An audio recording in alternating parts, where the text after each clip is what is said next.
Welcome. In Ephesians 4:11, we are told that Jesus Christ and he himself gave some to be apostles, some prophets, some evangelists, and some pastors and teachers. Do you know that in the Bible there are female prophets? How much do you know about the female prophets in the Bible? Today I want to talk about wisdom from women. 5 fine female prophets. Now, nowadays, we don't have prophets in the church. We are a non-profit organization. And there's a reason for that. But in ancient times, there were prophets. And right before Jesus Christ returns, there will be prophets again. And there will be female prophets again at that time. I want to turn to a prophecy in the book of Joel. And if you look at the context, you'll see it is, in fact, an end-time prophecy. It is right before the Messianic age, and during the Messianic age, for that matter. I want to go to Joel 2 and verse 28. If you have a Jewish translation, this actually begins chapter 3. If you have a Jewish translation, some of you do. But this is Joel 2:28 in most of your Bibles. And it shall come to pass afterward that I will pour out my spirit on all flesh. Your sons and your daughters shall prophesy. Your old men shall dream dreams. Your young men shall see visions. That time is coming, not now, but shortly before and during the millennium. So in the Bible, there were men and women who had that role of prophet. In ancient times, in the Old Testament, some people had a divine gift, and they could give personal advice in special situations. They had special insights, and they were called a roeh, a seer.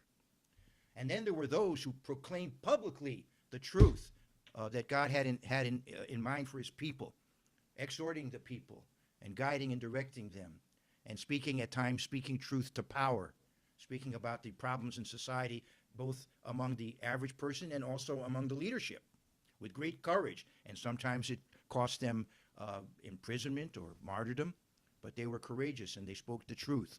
And these were the prophets. And the Hebrew word for that was navi. Sometimes it's spelled N-A-B-I. That's why in ancient times, if you wanted advice, you wrote to Dear Nabby. But anyway, Navi, a prophet, or the Nevi'im, the prophets. Now, a female who prophesied was called a Nevi'ah, a prophetess. And prophetesses gave special advice, particularly to the ruling authorities. They had that role, like special advisors. The king could go to the prophetess for special insights when he needed to make major decisions.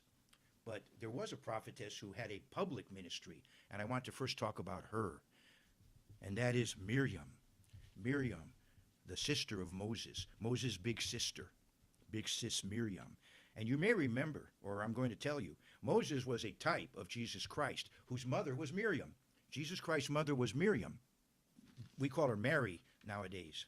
Well, in English, we call her still Miriam if we're speaking Hebrew. But if we're speaking English, we call her Mary, or we might call her Maria or Marie, depending on the language. But in Hebrew, Miriam was Jesus' mother, but also Moses' big sister. And she played a very important role in Moses' life, critically important. I want to go to Exodus 2. So the first prophetess I'm speaking about 5 fine female prophets. And the first one is the prophetess Miriam. This is Exodus 2. And a man of the house of Levi went and took his wife, a daughter of Levi. So the woman conceived and bore a son, and when she saw that he was a beautiful child, she hid him 3 months, because they were drowning the male children. You have to get the background, but many of you know it. And when she could no longer hide him, she took an ark of bulrushes for him, dabbed it with asphalt and pitch, put the child in it, and laid it on the reeds by the river bank. And his sister stood afar off to know what would be done to him. Then the daughter of Pharaoh came down to bathe at the river, and her maidens walked along the riverside. And when she saw the ark among the reeds, she sent her maid to get it. And when she opened it, she saw the child, and behold, the baby wept. So she had compassion on him and said, "This is one of the Hebrew children." So she saved its life, and she reared that child. As you know the story. And he became a prince of Egypt. Then his sister said to Pharaoh's daughter, notice, Miriam, the big sister, and she was not that old at the time, but she was older than he was. He was just an infant.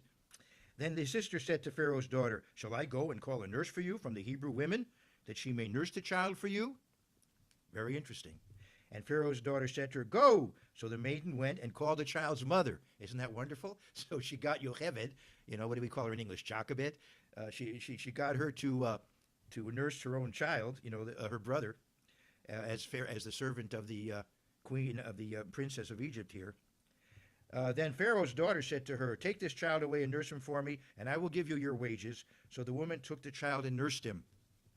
And the child grew, and she brought him to Pharaoh's daughter, and he became her son.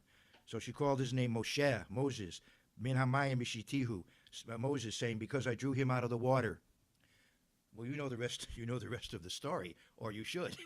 And so you see the important role that Miriam played in the life of her elder brother. In Micah 6 and verse 4, God says to Israel through the prophet Micah, this is another prophet. This is a male, of course, Micha. But let's look at what he says here in verse 4. Micah 6, verse 4. For I brought you up from the land of Egypt, he says to Judah, Israel and Judah. For I brought you up from the land of Egypt. I redeemed you from the house of bondage. I sent before you Moses, Aaron, and Miriam. So he mentions Moses' older brother Aaron and his older sister Miriam. He sent them. They were all sent. They all had a very important role to play. And I sent before you Moses, Aaron, and Miriam, Micah 6:4. Now let's go to the famous crossing of the Red Sea that's been pictured so often in Hollywood and many times talked about and remembered every year at the Seder table among Jews around the world. The Exodus 15. Here Moses and Miriam sing praises to God about this tremendous miracle of deliverance, which all of you are familiar with or should be. I want to go now to Exodus 15. Then Moses and the children of Israel sang this song to the Eternal and spoke, saying, and now some of you maybe remember from Prince of Egypt. You may remember the Hebrew music in that animated feature. I will sing to the Eternal, for he has triumphed gloriously. The horse and its rider he has thrown into the sea.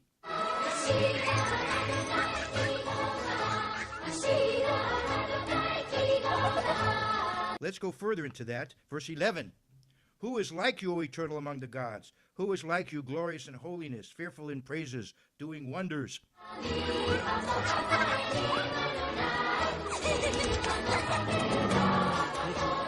Now let's go on to verse 13. You in your mercy have led forth the people whom you have redeemed. You have guided them in your strength to your holy habitation.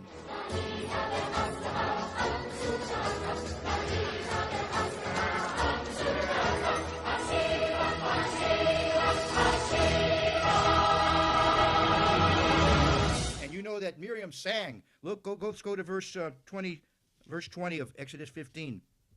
Then Miriam, the prophetess, the sister of Aaron, took the timbrel in her hand. She was a tambourine whacker.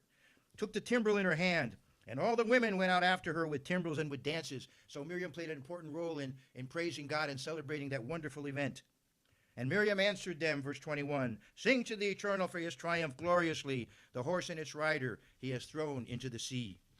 And she was important enough that her death is noted. She died in the wilderness before entering the land of Canaan. She died in the northeastern Sinai, the northeastern Sinai Peninsula.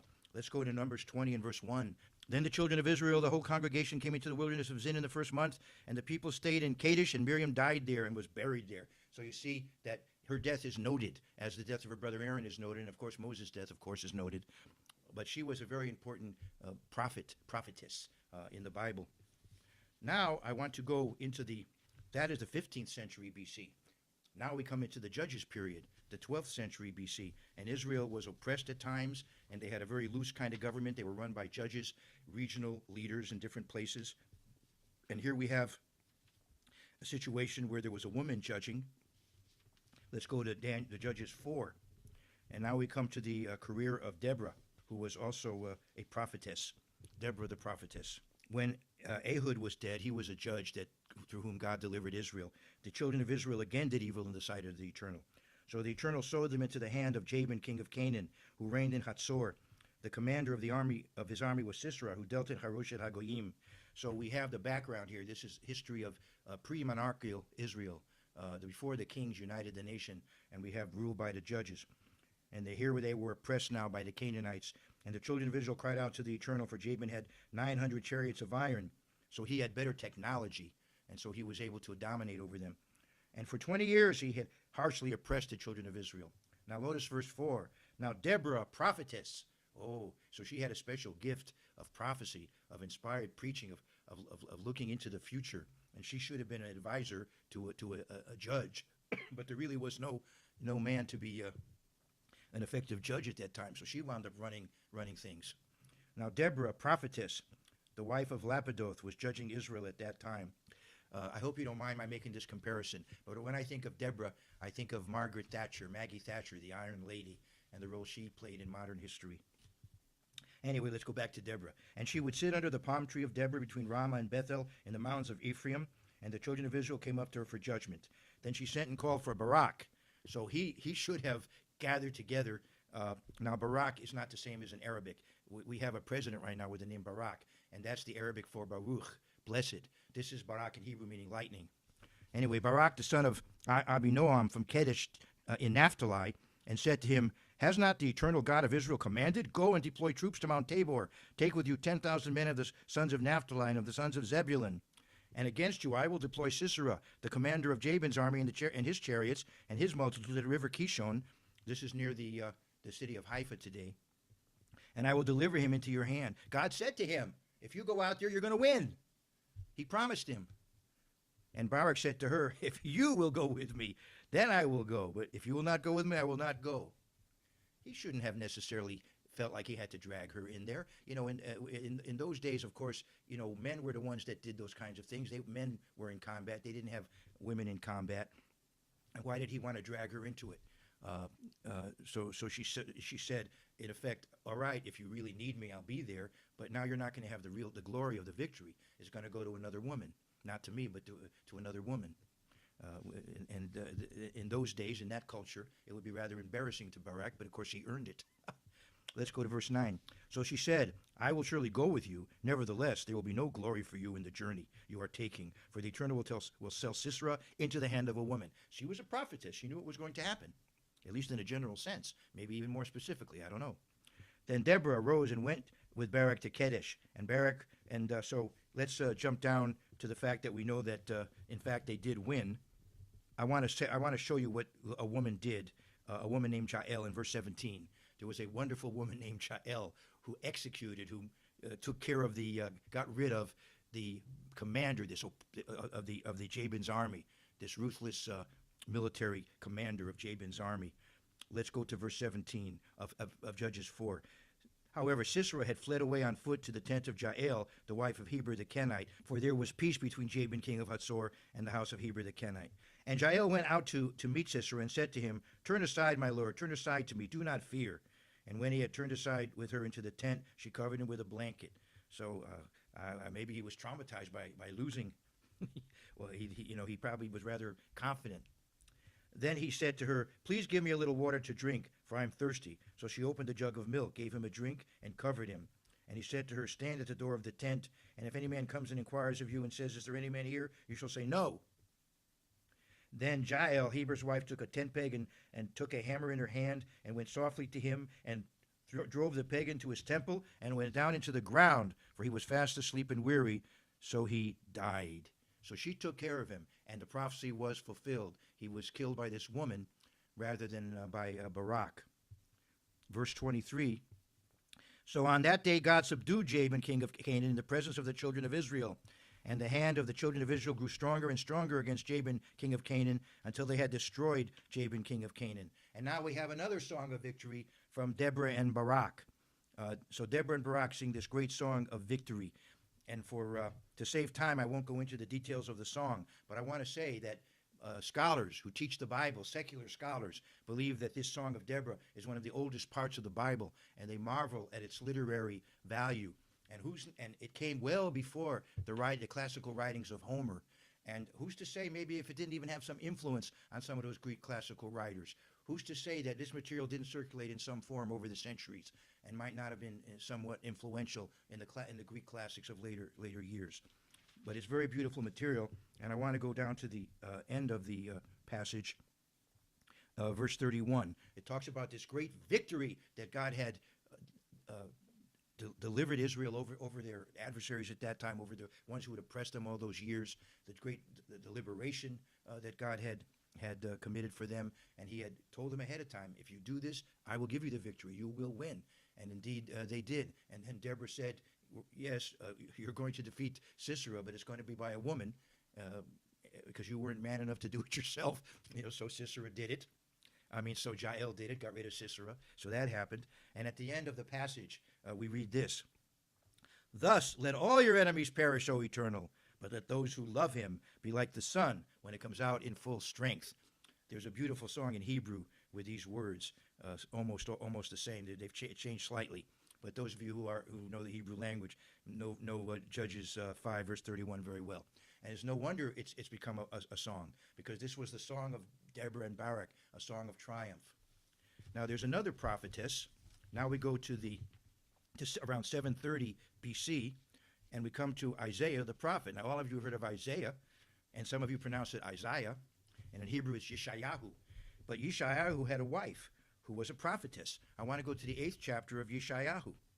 And they had a son whose name was a prophecy. Now their son was named Speed, Spoil, Hasten, Pray, P-R-E-Y. I don't think you should name your son that. Speed, Spoil, Hasten, Pray. Doesn't sound to me like you'd want to name him that. But that's what they named him, because it was a prophecy. So let's go to 7 to 8:3 of Isaiah. Then I went to the prophetess. All right, she's not named, but Isaiah is Yeshayahu ben Amoz. Isaiah, the son of Ben Amoz. So let's call her Geveret ben Amoz, Mrs. Ben Amoz. And she was a prophetess. Then I went to the prophetess, and she conceived and bore a son. Then the Eternal said to me, call his name Maher Shalal Hashbaz. Speed the booty, hasten the prey. For before the child shall have knowledge to cry, my father and my mother, the riches of Damascus and the spoil of Samaria will be taken away before the king of Assyria. So she had a child. She gave him this name, and they gave him this name, and it was a prophecy. And so we see Isaiah the prophet had a wife who's called the prophetess. So that's a third prophetess in the Bible. I want to now go to 622 BC to 2 Kings 22. And here we find that when they found, and I'm going to, again, to save time, I'll just summarize the account, but you can read it in 2 Chronicles 34 or in 2 Kings 22. I want to go to 2 Kings 22. Very important people, VIPs, found the original scroll, evidently, that Moses had copied, and it had been preserved, and in those days they didn't have the Smithsonian Institute or whatever, but they had the scroll, the original scroll that Moses had evidently had copied, and it was preserved. Just remember back in the late 1940s, they found the Dead Sea Scrolls. They had lasted all those 2,000 years in those caves. So you know about the Dead Sea Scroll discovery. Well, here they discovered evidently what they call the autograph, the original written copy of the Chumash, the Pentateuch, the Torah of Moses. And they were all excited about it. And so they went to the king. And what did he tell them to do? Let's go to verse 13 of 2 Kings 22. Go, inquire of the Eternal for me, for the people, and for all Judah concerning the words of this book that has been found. For great is the wrath of the Eternal that is aroused against us, because our fathers have not obeyed the words of this book, and to do according to all that is written concerning us. So he said, go and find what God wants us to do. And where did they go? They went to a prophetess. They went to Huldah. Hooray for Huldah. Let's read about her. Verse 14. So Hilkiah the priest, Ahikam, Achbor, Shaphan, and Asaiah went to Huldah the prophetess, the wife of Shallum. You see, these women that are prophetesses, they're normal women. They have husbands. You saw that Isaiah's wife had a child, had children, and so on. He had more than one child. And so here you have, again, and the tradition among the Jews is that Miriam was married. So Hilkiah the priest, Ahikam, Achbor, Shaphan, and Asaiah went to Huldah the prophetess, the wife of Shallum, the son of Tikva, the son of Harhas, keeper of the wardrobe. She dwelt in Jerusalem in the second quarter, and they spoke with her. And she said to them, thus says the eternal God of Israel, tell the man you sent to me. So she gave them a very serious, very critically important message. You're going to be punished for all your sins, what you've been doing. What you've been doing is terrible, and you're going to pay for it.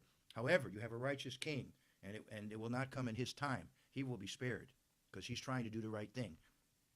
Then she said to them, thus says the eternal God of Israel, tell the man who sent you to me, thus says the eternal, behold, I will bring calamity on this place and on its inhabitants, all the words of the book which the king of Judah has read, because they have forsaken me and burned incense to other gods, that they might provoke me to anger with all the works of their hands. Therefore my wrath shall be aroused against this place, and shall not be quenched. But as for the king of Judah, who sent you to inquire of the eternal, in this manner you shall speak to him. Thus says the eternal God of Israel, concerning the words which you have heard. Now I'm on verse 19. Because your heart was tender, and you humbled yourself before the Eternal, when you heard what I spoke against this place and against its inhabitants, that they would become a desolation and a curse, and you tore your clothes and wept before me. You can read about it earlier in the chapter. I also have heard you, says the Eternal. Surely, therefore, I will gather you to your fathers, and you shall be gathered to your grave in peace, and your eyes shall not see the calamity which I will bring on this place. So they brought back word to the king. And in chapter 23, he led a revival and a recommitment to the covenant during the spring of 622 BC. And he, unfortunately, went out to battle and was killed. He shouldn't have gone there. And the troops he battled against did not want to fight him. So after they took care of him, they kept moving on. And they didn't go back and attack his nation. They didn't go to war with his nation. They took care of him. They fought against him, killed him, and kept moving on. So he was buried in peace because they brought him back to Jerusalem. They buried him, and there was no invasion, no attack, because the army was not at war with his people. He shouldn't have gone into there. He didn't want them crossing through his territory. But after he was killed in battle, they did not come back and attack his nation. They kept on going, and he was buried in peace, as the prophetess predicted. Let's now move on to New Testament times and to the birth of Jesus Christ. And he's 40 days old now, and he's going back to the temple. And we have a prophetess, Hannah, or Anna in English. Let's talk about Anna, the prophetess, in Luke 2. And she had a tradition in her family. She knew that she was from the tribe of Asher, which was an Israelite tribe. Some Israelites remained in the south, in the kingdom of Judah, and she was of a descendant of Asher.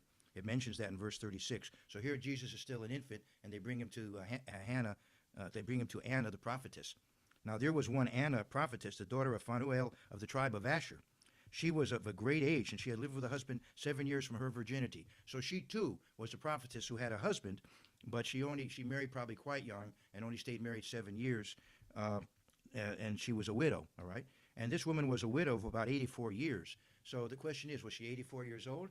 And that would make her very old, maybe 105, or maybe she was an 84-year-old widow. You can discuss, you can go over the technicalities of the Greek. Who did not depart from the temple, but served God with fastings and prayers night and day.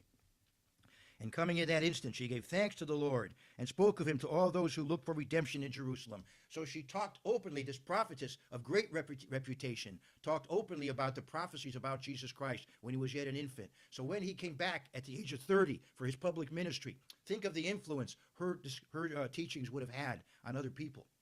She told many other people about what this child would do. So when he came back as an adult, no doubt many remembered what she said, and many remembered what their parents told them about what he said. And it would have had a great impact on Jesus' ministry. So we can give great thanks to Anna the prophetess, who played a role in advancing the ministry of our Savior Jesus Christ.